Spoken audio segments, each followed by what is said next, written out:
श्री रामचरितमानस भारतीय संस्कृति में एक विशेष स्थान रखता है। सभी हिंदू धर्मावलंबियों के लिए श्री रामचरितमानस सबसे पवित्र धर्म ग्रंथ है। ऐसे गोस्वामी तुलसीदास जी ने अवधी भाषा में लिखा था। इस ग्रंथ को हिंदी साहित्य की एक महान कृति माना जाता है। मूल रामायण वाल्मीकि जी द्वारा संस्कृत में रचा गया था। गोस्वामी तुलसीदास जी द्वारा इसे प्रचलित अवधी भाषा में लिखा गया था। तुलसीदास जी द्वारा लिखे जाने के कारण ही इसे तुलसी रामायण या तुलसीकृत रामायण भी कहा जाता है। वाल्मीकि रामायण और श्री रामचरितमानस में कुछ अंतर भी है। रामचरितमानस में गोस्वामी जी ने श्री रामचंद्र के निर्मल एवं विशद चरित्र का वर्णन किया है। महर्षि वाल्मीकि द्वारा रचित संस्कृत रामायण को रामचरितमानस का आधार माना जाता है। यद्यपि रामायण और श्री रामचरितमानस दोनों में ही राम के चरित्र का वर्णन है, परंतु दोनों ही महाकाव्यों के रचने वाले कवियों की वर्णन शैली में उल्लेखनीय अंतर है। जहां वाल्मीकि ने रामायण में राम को केवल एक सांसारिक व्यक्ति के रूप में दर्शाया है, वहीं गोस्वामी जी ने रामचरितमानस में राम को भगवान विष्णु का अवतार माना है। बालकांड वाल्मीकि कृत रामायण और गोस्वामी तुलसीदास कृत श्री रामचरितमानस का प्रथम भाग कांड या सोपान है। बालकांड में प्रभु श्री राम के जन्म से लेकर राम सीता विवाह तक के घटनाक्रम आते हैं। गोस्वामी तुलसीदास कृत श्री रामचरितमानस के बालकांड में 7 श्लोक, 341 दोहा, 25 सोरठा, 39 छंद 39 एवं 358 चौपाई है। संक्षेप में ये कथा इस प्रकार है। अयोध्या नगरी में दशरथ नाम के राजा हुए, जिनकी कौशल्या, कैकेयी और सुमित्रा नामक पत्नियां थीं।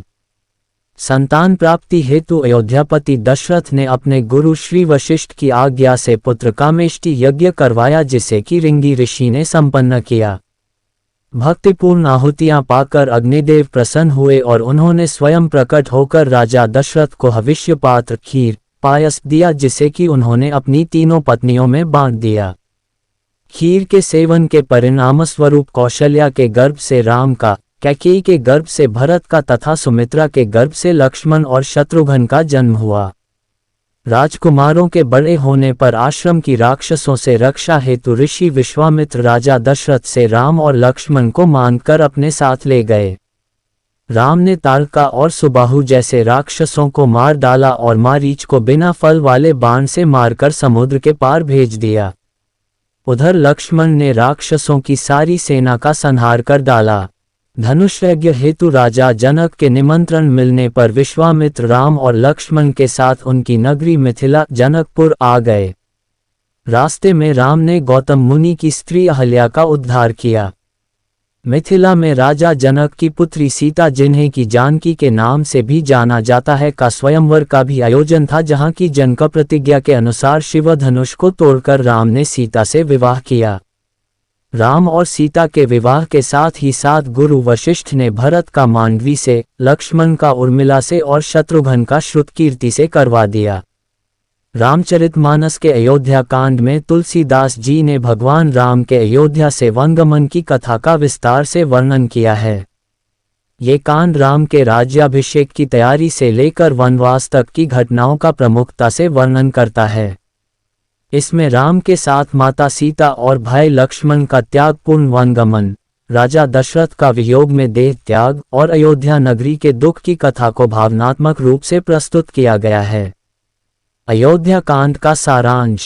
राम के राज्याभिषेक की तैयारी। राजा दशरथ ने राम को अयोध्या का राजा बनाने का निश्चय किया। पूरी अयोध्या में खुशी की लहर थी और राज्याभिषेक की तैयारियां जोरों पर थीं। राम के राज्याभिषेक की खबर सुनकर नगरवासी, ऋषि मुनि और राजा के मंत्रीगण सब आनंदित हो गए। कैकेयी का कोप भवन जाना। जब कैकेयी को अपनी दासी मंथरा से राम के राज्याभिषेक का समाचार मिला तो मंथरा ने उसे यह सोचने पर मजबूर किया कि राम के राजा बनने के बाद भरत को उनका उचित स्थान नहीं मिलेगा। मंथरा की बातों से प्रभावित होकर कैकेयी ने कोप भवन में जाकर 2 वरदान मांगे। पहला, राम को 14 वर्षों के लिए वनवास और दूसरा, भरत को अयोध्या का राज्य। राजा दशरथ का दुख और राम का वनगमन। जब राजा दशरथ ने कैकेयी के वरदान सुने तो वे स्तब्ध रह गए और बहुत दुखी हुए। वे राम को वनवास नहीं देना चाहते थे, लेकिन राजधर्म का पालन करने के कारण वे विवश हो गए। राम ने पिता की आज्ञा मानकर वन जाने का निश्चय किया। सीता और लक्ष्मण ने भी उनके साथ जाने का आग्रह किया और तीनों ने राजमहल त्याग दिया। अयोध्या में शोक का वातावरण।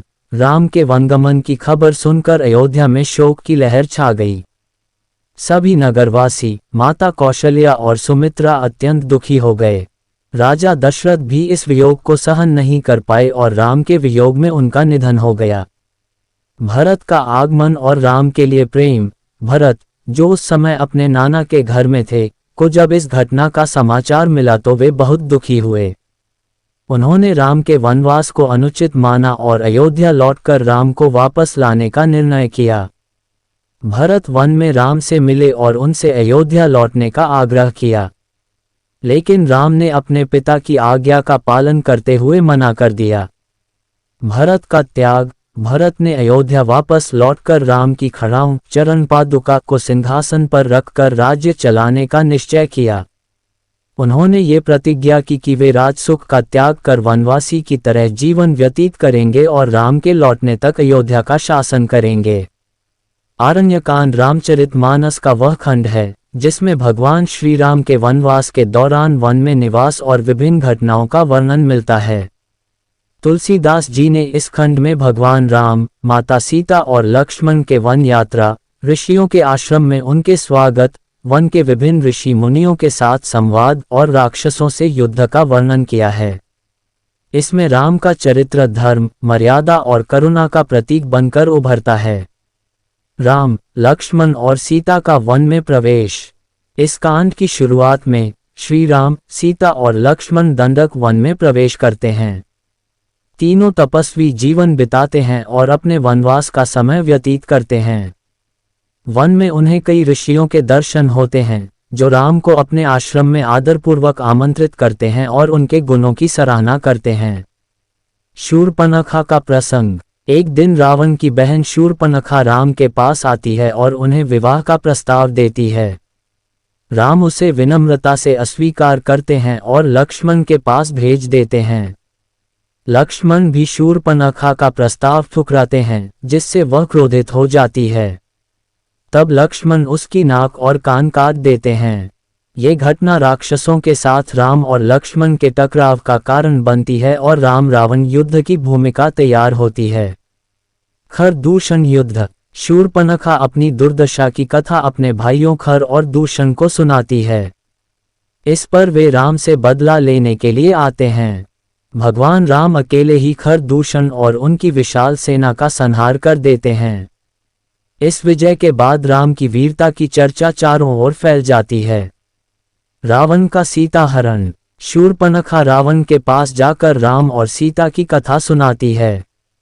रावण सीता के सौंदर्य पर मोहित होकर उन्हें प्राप्त करने का निर्णय करता है।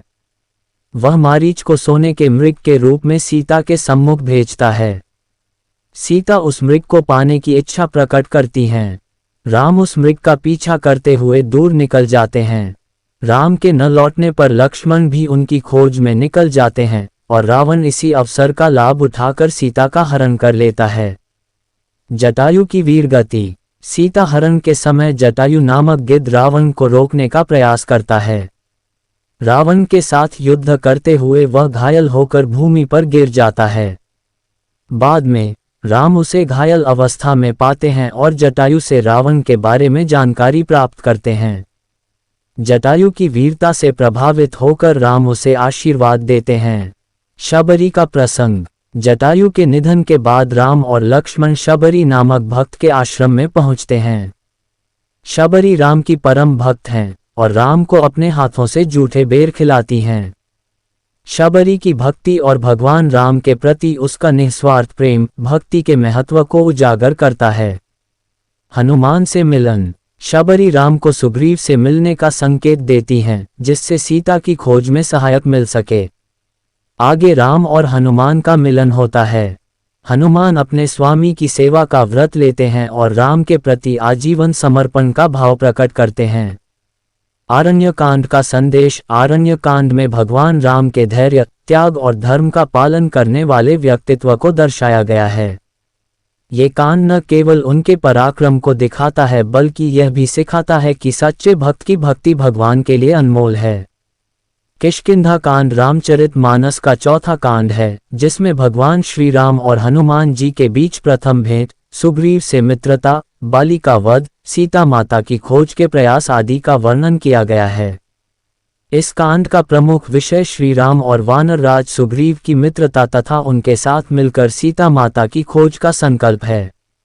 इसका संक्षिप्त हिंदी वर्णन इस प्रकार है। हनुमान से राम की भेंट। वन में भटकते हुए श्री राम और लक्ष्मण की मुलाकात हनुमान जी से होती है। हनुमान जी उनकी सहायता करने के लिए तत्पर होते हैं और उन्हें वानर राज सुग्रीव के पास ले जाते हैं। श्री राम और सुग्रीव की मित्रता होती है और श्री राम उन्हें उनके खोए हुए राज्य को वापस दिलाने का वचन देते हैं। सुग्रीव और बाली का संघर्ष। सुग्रीव अपने भाई बाली द्वारा निष्कासित किए जाने के कारण दुखी और भयभीत हैं। राम का समर्थन मिलने पर वह बाली से पुनः द्वंद्व करते हैं। श्री राम छिपकर बाली का वध करते हैं और सुग्रीव को किष्किंधा का राजा बना देते हैं। बाली के वध पर तारा, बाली की पत्नी, शोक प्रकट करती है, लेकिन राम के समझाने पर वह संतोष प्राप्त करती है। सीता माता की खोज का संकल्प।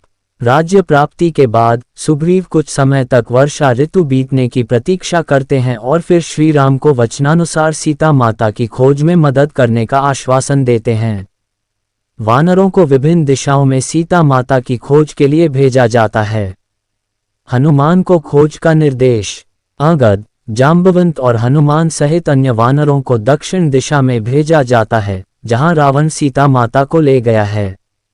श्री राम हनुमान को विशेष रूप से आशीर्वाद देते हैं और एक मुद्रिका अंगूठी देते हैं, जिससे सीता जी उन्हें पहचान सकें। किष्किंधा कांड में श्री राम और हनुमान जी की मित्रता का गहरा भाव देखने को मिलता है। साथ ही भगवान श्री राम का धैर्य और मित्र धर्म का पालन भी दिखाई देता है। रामचरितमानस के सुंदर कांड में गोस्वामी तुलसीदास जी ने हनुमान जी के अद्वितीय पराक्रम, भगवान श्री राम के प्रति उनकी अनन्य भक्ति और लंका में सीता जी की खोज का मार्मिक वर्णन किया है। ये रामचरितमानस का सबसे प्रिय और महत्वपूर्ण अध्याय माना जाता है क्योंकि इसमें हनुमान जी की भक्ति, निष्ठा, साहस और वीरता का वर्णन मिलता है। हनुमान जी का समुद्र पार करना। जब हनुमान जी को सीता जी की खोज का कार्य सौंपा गया तो वे समुद्र पार करके लंका पहुंचने के लिए तैयार हुए। उन्होंने अपना आकार बढ़ाया और एक विशाल छलांग लगाए। इस दौरान उनका मार्ग रोकने वाली सुरसा और सिंहिका जैसी राक्षसियों का सामना हुआ, लेकिन हनुमान जी ने अपनी बुद्धि और शक्ति से उन्हें पराजित किया। लंका में प्रवेश। हनुमान जी लंका में प्रवेश करते हैं और रावण के महल की ओर जाते हैं। यहाँ हनुमान जी लंका की सुंदरता का वर्णन करते हैं और राक्षसों की वैभवता को देखते हैं। वे माता सीता की खोज करते हुए अशोक वाटिका पहुंचते हैं, जहां सीता जी को देखकर उन्हें बहुत प्रसन्नता होती है। सीता जी से मिलन। हनुमान जी विनम्रता से माता सीता के सामने अपनी रामभक्ति प्रकट करते हैं। वे उन्हें भगवान श्री राम का संदेश देते हैं और उनके उद्धार का आश्वासन देते हैं।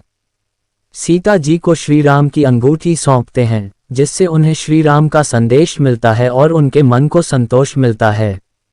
अशोक वाटिका का विध्वंस। सीता जी से विदा लेकर हनुमान जी रावण का संदेश देने और उसकी शक्ति का परीक्षण करने के लिए अशोक वाटिका में उत्पात मचाते हैं।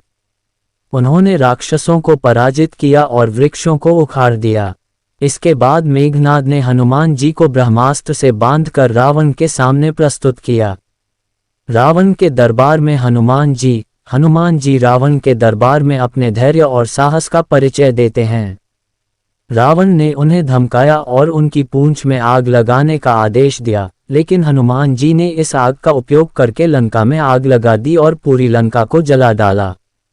लौटकर श्री राम के पास जाना। लंका में तबाही मचाने के बाद हनुमान जी समुद्र पार करके वापस श्री राम के पास लौटते हैं। वे भगवान श्री राम को सीता जी की कुशलता का समाचार देते हैं और लंका के शक्ति और वैभव के बारे में बताते हैं। सुंदर कांड का महत्व। सुंदरकांड में हनुमान जी का वीरता और भक्ति का अद्वितीय रूप प्रस्तुत होता है। ये पाठ न केवल श्री राम और सीता की कथा का वर्णन करता है, बल्कि हनुमान जी के साहस, भक्ति और धर्म की विजय का संदेश भी देता है।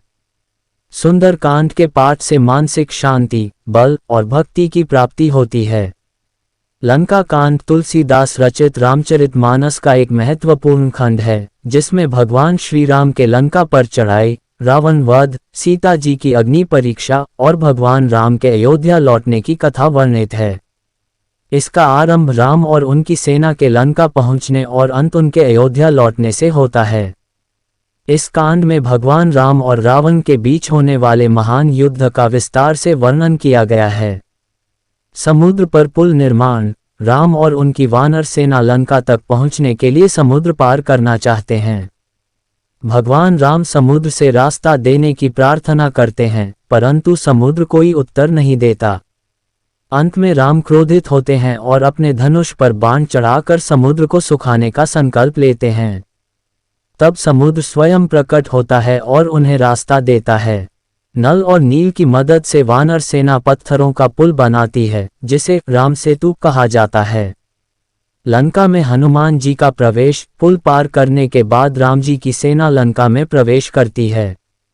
हनुमान जी रावण के दरबार में जाते हैं और राम जी का संदेश देते हैं, लेकिन रावण इसे अस्वीकार कर देता है। रावण और राम के बीच युद्ध की घोषणा हो जाती है। युद्ध आरंभ। लंका में भीषण युद्ध होता है। रावण की सेना के अनेक योद्धा जैसे कि मेघनाद, इंद्रजीत, कुंभकर्ण और अन्य असुर युद्ध में मारे जाते हैं। राम जी के भाई लक्ष्मण इंद्रजीत से युद्ध करते हुए घायल हो जाते हैं। हनुमान जी संजीवनी बूटी लाकर लक्ष्मण को पुनः जीवन देते हैं। रावण वध। अंततः रावण और राम के बीच भीषण युद्ध होता है। रावण को बार बार राम जी द्वारा पराजित किया जाता है, परंतु उसकी मृत्यु नहीं होती। तब विभीषण राम को बताते हैं कि रावण की मृत्यु केवल उसकी नाभि में छिपी अमृत कुंड को नष्ट करके हो सकती है। राम जी उस पर प्रहार करके रावण का वध करते हैं और लंका को रावण के अत्याचार से मुक्त कर देते हैं। सीता जी की अग्नि परीक्षा। रावण वध के पश्चात राम जी माता सीता को अग्नि परीक्षा के माध्यम से अपनी पवित्रता सिद्ध करने को कहते हैं। सीता माता अग्नि में प्रवेश करती हैं और अग्निदेव उन्हें सुरक्षित बाहर लाते हैं। इस प्रकार उनकी शुद्धता प्रमाणित होती है। अयोध्या लौटना। विजय प्राप्त कर भगवान राम, सीता, लक्ष्मण और समस्त वानर सेना पुष्पक विमान से अयोध्या लौटते हैं। अयोध्या पहुंचने पर उनका भव्य स्वागत किया जाता है और राम का राज्याभिषेक किया जाता है। ये दिन दीपावली के रूप में मनाया जाता है। लंका कांड में भगवान राम के चरित्र की महानता, वीरता और आदर्शों का वर्णन है। ये कांड हमें ये सिखाता है कि सत्य और धर्म की सदा विजय होती है। रामचरितमानस का ये भाग भारतीय संस्कृति और लोक कथाओं में अत्यंत महत्वपूर्ण स्थान रखता है। रामचरितमानस का उत्तर कांड रामायण का अंतिम कांड है, जिसे गोस्वामी तुलसीदास जी ने लिखा है। इस कांड में भगवान श्री राम के अयोध्या वापस लौटने के बाद की घटनाओं का वर्णन है। उत्तर कांड में राम राज्य की स्थापना, श्री राम का राज्याभिषेक, राम के राज्यकाल की विशेषताएं और अंत में भगवान श्री राम का पृथ्वी से प्रस्थान और उनके परमधाम गमन की कथा है। राम राज्य की स्थापना। जब भगवान श्री राम लंका विजय के बाद अयोध्या लौटते हैं, तब नगर वासियों में बहुत उत्साह होता है। श्री राम का भव्य स्वागत किया जाता है और सभी नगरवासी बहुत हर्षित होते हैं। श्री राम का राज्याभिषेक संपन्न होता है और वे अयोध्या के राजा बनते हैं। राम राज्य की स्थापना होती है, जिसमें सब लोग सुखी और संतुष्ट रहते हैं। सभी लोग धर्म का पालन करते हैं और राज्य में शांति, सुख और समृद्धि होती है। सीता का वनवास। उत्तर कांड में एक घटना यह है कि अयोध्या के कुछ लोग माता सीता के लंका में रहने को लेकर उनकी शुद्धता पर संदेह करते हैं। जब ये बात श्री राम को ज्ञात होती है, तो वे धर्म की रक्षा के लिए एक कठिन निर्णय लेते हैं। श्री राम सीता माता को राज्य के लोकापवाद से बचाने के लिए लक्ष्मण के साथ वन में छोड़ने का आदेश देते हैं। सीता माता वाल्मीकि ऋषि के आश्रम में शरण लेती हैं और वहीं पर लव कुश का जन्म होता है। लव कुश का जन्म और राम से भेंट। वाल्मीकि के आश्रम में सीता माता लव और कुश को जन्म देती हैं और वाल्मीकि ऋषि उनके शिक्षण और युद्ध कला का प्रशिक्षण देते हैं। जब श्री राम ने अश्वमेध यज्ञ किया तब यज्ञ का घोड़ा लव और कुश के पास पहुंचता है। दोनों बालक उस घोड़े को रोकते हैं और श्री राम की सेना से युद्ध करते हैं।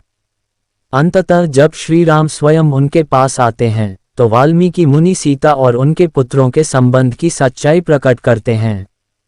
सीता का धरती में समाहित होना। इस घटना के बाद जब श्री राम सीता को अपने साथ वापस आने के लिए कहते हैं तो सीता माता धरती से प्रार्थना करती हैं कि वह उन्हें अपनी गोद में ले ले। सीता माता पृथ्वी में समा जाती हैं और श्री राम सहित सभी नगरवासी इस घटना से अत्यंत दुखी होते हैं। श्री राम का परमधाम गमन। उत्तर कांड के अंत में भगवान श्री राम अपनी जीवन लीला समाप्त करने का निर्णय लेते हैं। वे अपने भाइयों के साथ सरयू नदी में स्नान करने जाते हैं और वहीं से वे परमधाम की ओर प्रस्थान करते हैं। उनके साथ अयोध्या की प्रजा भी सरयू नदी में प्रवेश कर भगवान के परमधाम में पहुंचती है।